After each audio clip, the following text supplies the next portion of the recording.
So, in this class, we will be discussing about the media laws and child.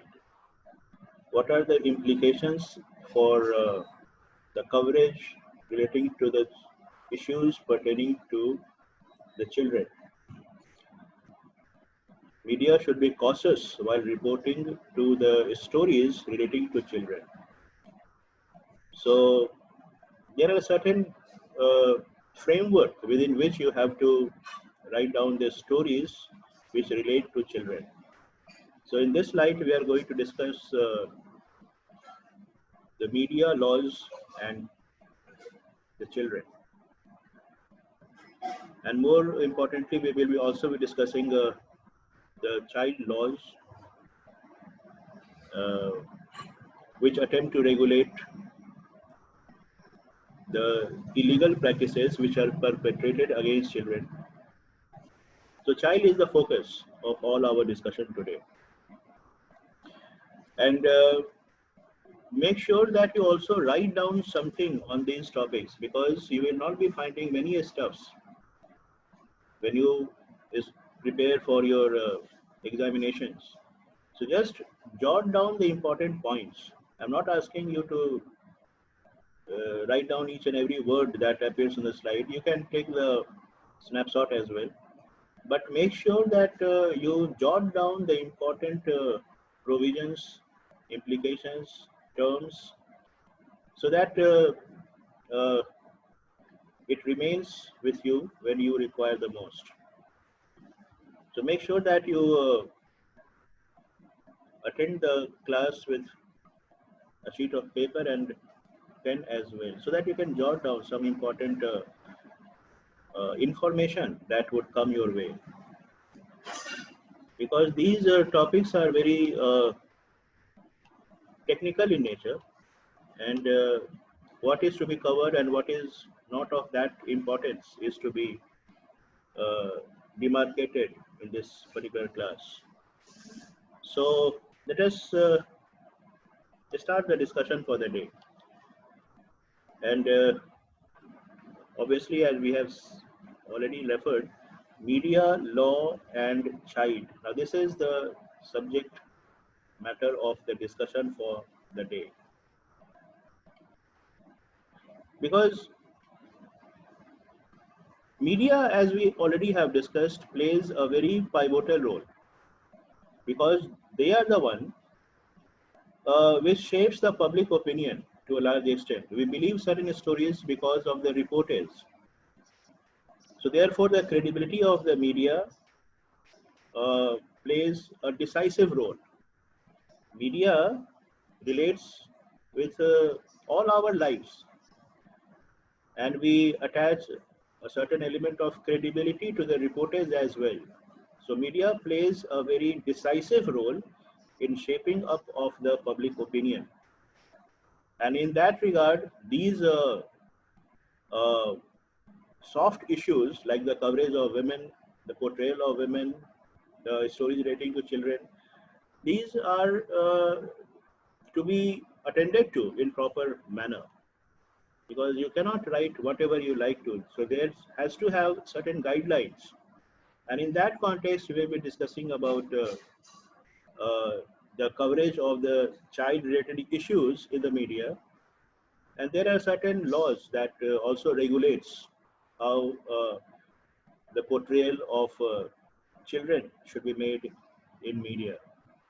So just jot down the important uh, pinpoints that should come up in your mind.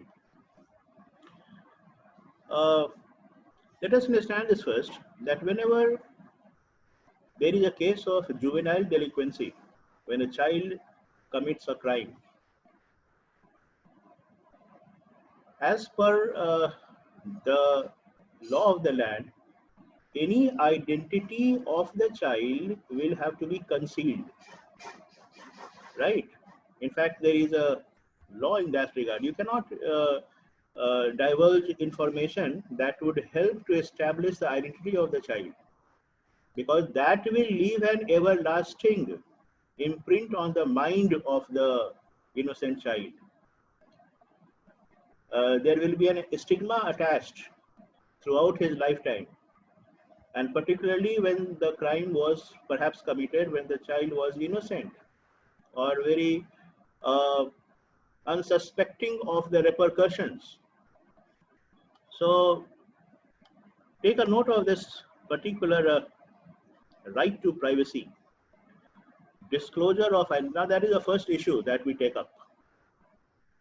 Disclosure of identity. And obviously there is a case of delinquency in that case. A child has committed a certain crime, which we call delinquency, because as per the law, crime is to be referred to the one who have attained adulthood, because with their conscience and an ethical mind, they premeditate a crime. So in this situation, there is a prohibition on publication of identity of child. Just jot down this important point. Prohibition on publication of identity of child. So in the reportage, you will not find any mention of the child, the name, the schools, the locality, whatever. Any information that could help identify the child is not to be incorporated. And this mention was is given in the Juvenile Justice, which in short is also called JJ, Juvenile Justice Act 2000. So also remember this act, Juvenile Justice Care and Protection of Children, in bracket, this is the complete name of the act, Juvenile Justice Care and Protection of Children Act 2000. Remember the year. And what exactly is this reference? It is very important to observe. No report in any newspaper, magazine, or visual media of any inquiry regarding a juvenile in conflict with law. Each term is very technical in nature, mind this word. Conflict with law shall disclose the names, address, or a school, or any other particulars that could lead to the identification of the juvenile. Now, this is very important. And by the term juvenile conflict with law, what do we mean? A juvenile, that is a child, who is alleged to have committed an offense and not completed the age of 18 years. 18 years is the catchword, is the demarcating line on the date of the commission of such an act. So when the offense was committed, the child, the individual did not attain the age of 18 years. So as per this law, anybody would be considered as a juvenile unless and until he or she attains the age of 18. But below 18, as per this law, the individual will be referred to as a child. So this is a very important point that is to be noted down. You cannot mention any information in your reportage pertaining to any offense that is committed by the child, the juvenile. And the question is, why at all? Why there is such a prohibition? And the idea is simply that only. It will lead to the a stigma that will be carried throughout the lifetime of the child. So what is the passing reference over here? Because if the media indulge in such practices, that is, they write the names of the offenders, particularly when they are child, this could lead to stigmatize the child for lifetime. And particularly those are the ages when the children were not very particular of the repercussions. They were having no information, no knowledge about what uh, actually are the morality, the various issues, the implications that could result. So the children did not have much idea about it, and the offense was committed. So this provision in the law is only uh, being promoted just to save the child from being stigmatized.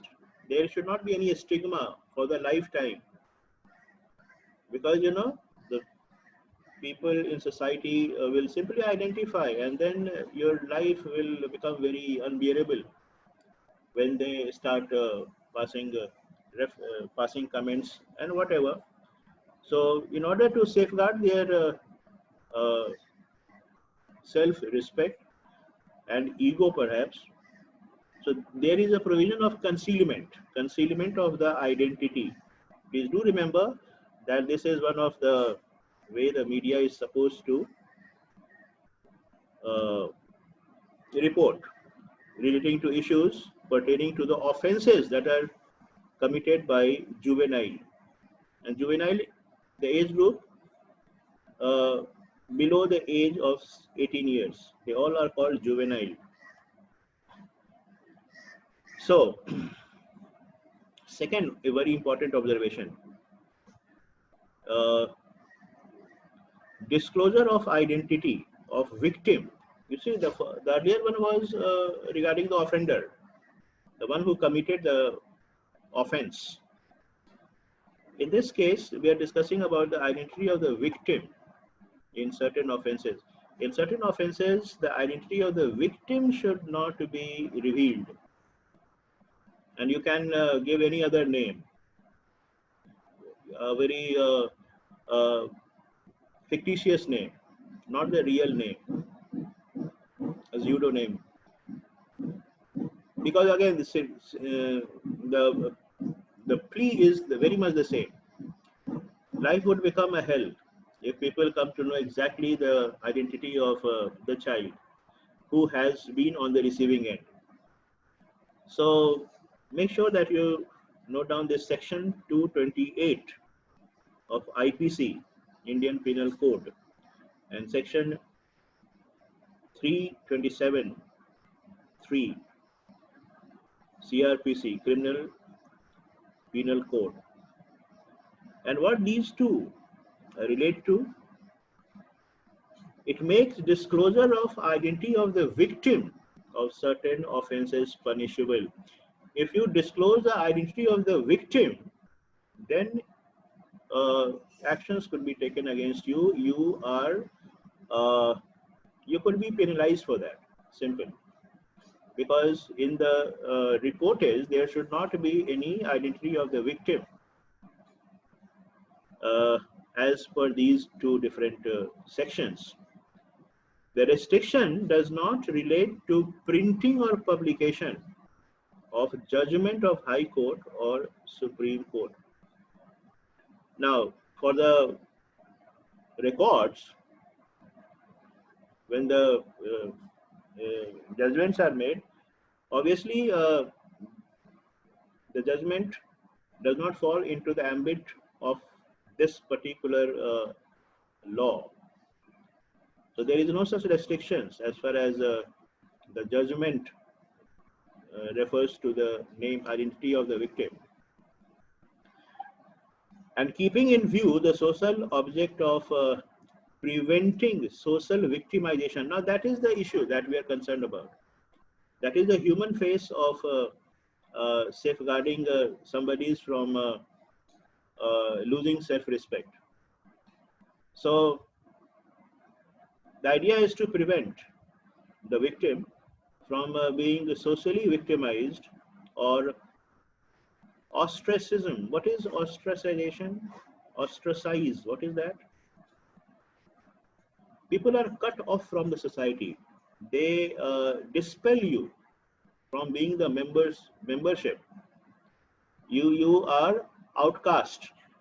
That is ostracization. So ostracism of the victim of a sexual offense. It would be appropriate that in judgment of courts should not reveal the name of the victims. In case of sexual offenses, even the courts are dissuaded to reveal the identity. Getting it? So depending upon the child being on the receiving end, there is a strict regulations in that regard. The identity of the victim should not be revealed in any case.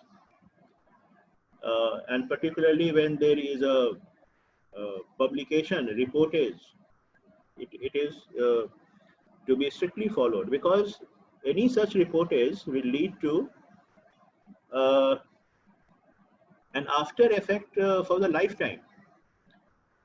And this dissemination of stories definitely would be very difficult to face. Particularly, you never know what sort of people you are going to come across, in what manner you would be referred to in your public life. So the idea is to cut it out. Don't let the child face this eventuality when they enter into their adult life, when they grow up. This stigma should not be there in their mind. And particularly, society compels you to be bogged down. So, in order to rule out the role that the society could play in this regard, to remind you time and again that you have been the victim of a certain crime, the idea is to, not to disclose the identity. Just do not reveal it. As for the uh, legalities of the law, the provisions of the law, you can name any fictitious name for the concern, but the identity will have to be uh, concealed. That is the idea. So do remember, these are the two very important ones. The third one, again, is of importance, is the protection of identity of witnesses, a special status in India. Now, it has to be read. That this is important one, and these provisions particularly are related to media coverage, because when we discuss the Child Act, which is an act as per your, it is not related to media coverage. It is related to the rights of the child. What are the crimes that are perpetrated against children, and what are the ways out. So these discussions are very particular about the media reportage. So the third uh, third element in that context is protection of identity of witness. Identity of witness. You see, witness who has a who could report regarding the crime because he or she was there directly or indirectly. So what are the provisions regarding that, regarding the witness? Because after that we will discuss, in fact, in the particular law. Now this 172nd report of the Law Commission 2000, just mention that word, report of Law Commission. So as per the report of Law Commission 2000, and we should not go into such detail of the final segments, like section. Just know the basic issues that are considered to regulate the pattern of media coverage. What are the crux of the subject matter? Now that is important. What are the provisions? And it add to some credibility if you could refer to the sections as well, here and there, because we are not into practicing law. We are not in a court of the law.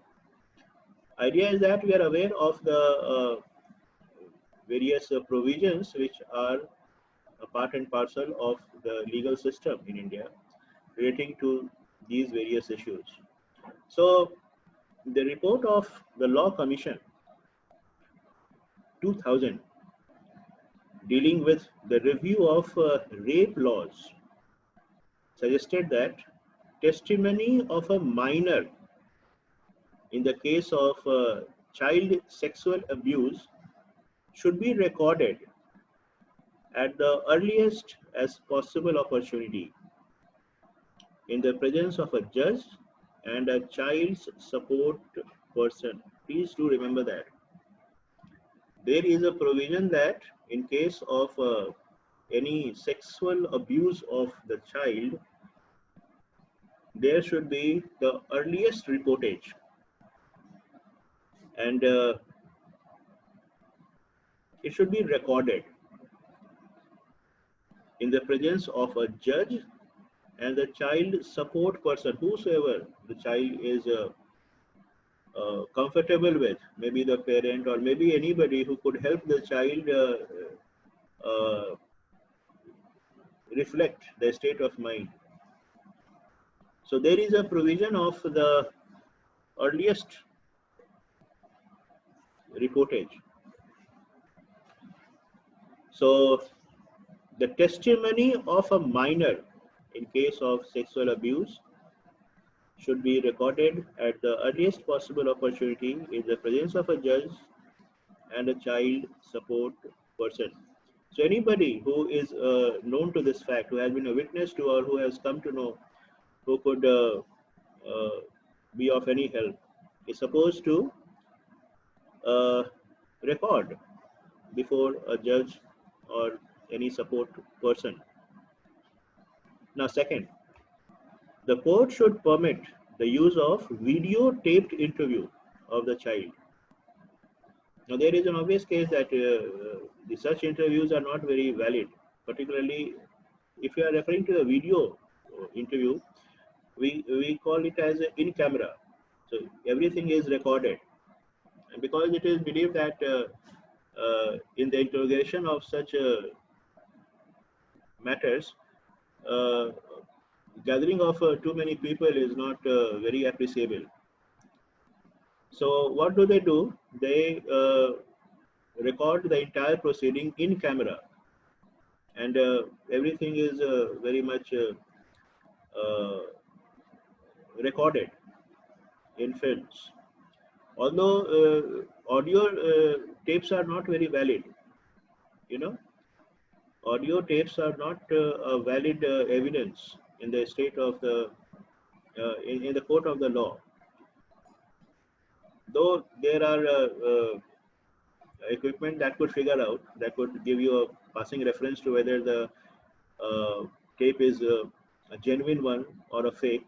Still, in the state, in the law of the court, this audio tape is not accepted as an evidence, but the video recording in camera is being carried out because anybody could figure out whether the person was under pressure. Because the very purpose is to cut off the audience from these proceedings. Okay? The child will not be very mentally mature enough to face this sort of situation, the questions, the interrogation, and all that. So the court should permit the use of videotape interviews of the child, or allow the child to testify by a closed circuit television, and the cross-examination of the minor should be carried out by the judge based on written questions submitted by defense. This is very important. You see, every attempt is being made to conceal the identity of the child, reported in a closed circuit television camera. And the prosecution could only list down the questions, and the judge will be asking questions. Very strange. And the idea is not to put the child in undue pressure. So this is as per the report of the Law Commission, that the cross-examination, because in the cross-examination they could ask you anything and everything, and the innocent and very very raw mind of the child would be put under all the immense pressure tactics. So therefore, there is a provision that you first decide the set of questions, and that could be asked from the child, uh, keeping in mind that it is not a public discourse. It is not that the open court is there and the child is being asked all sorts of questions regarding to the uh, crime that was committed on him or her. So, and the last is, the commission also recommended that it should be open to the prosecution to request the court to provide a screen so that child victim does not see the accused during the trial. So if the child sees the accused, they perhaps will not be in a state of mind to speak out. Those moments would be revived, and the child perhaps would be in a very difficult psychological state of affairs.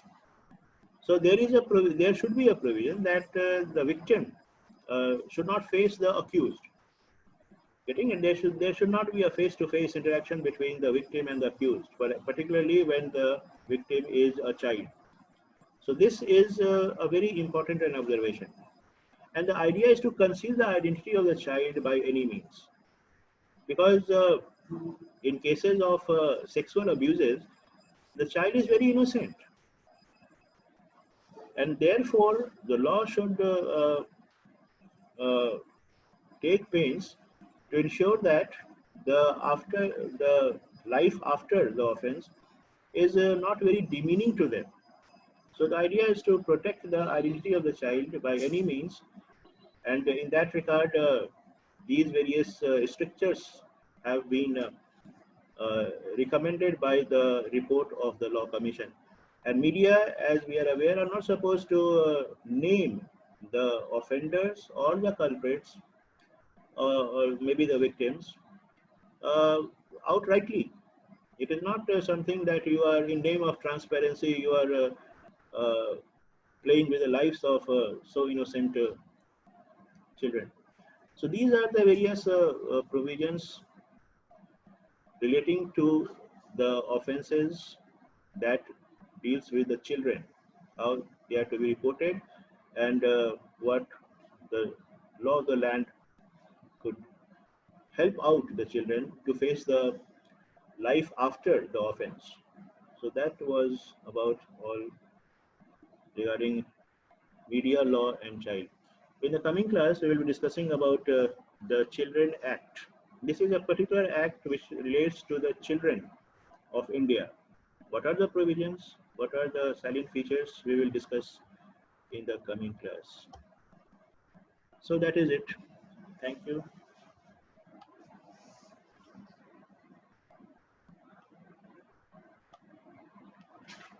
Thank you, sir. Thank you. Thank Thank you. you, sir. Thank you.